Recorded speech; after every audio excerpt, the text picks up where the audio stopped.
સુરતના કાપોદ્રામાં મિત્રતાને લાંછન લાગે તેવો કિસ્સો પ્રકાશમાં આવ્યો છે। મિત્રના મોત બાદ મિત્રએ તેના 12માના દિવસે મોબાઈલ ચોરી લઈ અને ગૂગલ પેથી 3 લાખ રૂપિયા ઉસેટી લીધા હતા। ત્યારે આ ગુનાનો ભેદ ઉકેલી પોલીસે આરોપીને ઝડપી લઈ મુદ્દામાલ કબજે કર્યો હતો, જે રૂપિયા આજે મૃતકની વિધવાને પોલીસે અર્પણ કર્યા હતા।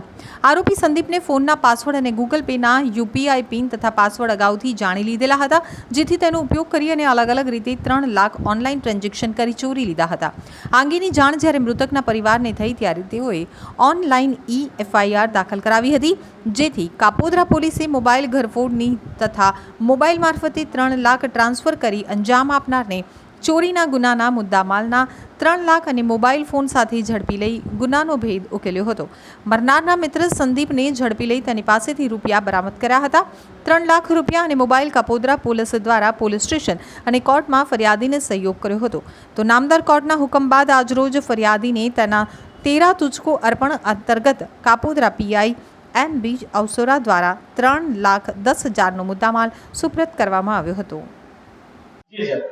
गई तारीख 28/5/2024 रोज कापोद्रा पोलीस स्टेशन विस्तार में नाना वराछा विस्तार में आवेल जलाराम सोसायटी में फरियादी श्री एक फरियाद कापोद्रा पोलीस स्टेशन ईएफआई ना माध्यमथी नोंधावेल के पोताना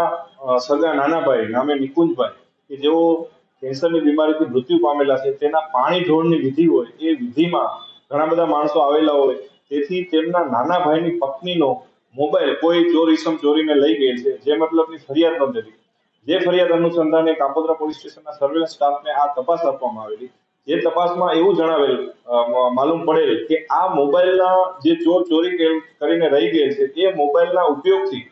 એ મોબાઈલમાં પડેલા એકાઉન્ટમાંથી 3 લાખ રૂપિયા અન્ય એકાઉન્ટમાં ટ્રાન્સફર કરવામાં આવે છે, જેથી કોઈ જાણ ભેદું જ હોય એવી પોલીસને શંકા ઉપજતા પોલીસે એ દિશામાં બેંક એકાઉન્ટ વગેરેના આધારે તપાસ કરતા આરોપી સંદીપભાઈ વિનુભાઈ દેસાઈને આ ગુનાના કામે ધરપકડ કરેલી। આ આરોપી ખરેખર જે મૃત્યુ પામેલ નિકુંજભાઈ હતા એમના મિત્ર જ હતા અને 12માની વિધિમાં આવેલા અને ત્યાંથી એનો મોબાઈલ ચોરી અને પોતાને પૈસાની જરૂરિયાત હોય એના કારણે એણે એના એકાઉન્ટમાંથી 3 લાખ બીજાના એકાઉન્ટમાં ટ્રાન્સફર કરેલા અને આ ગુનો કબૂલ કરેલો અને એ કામે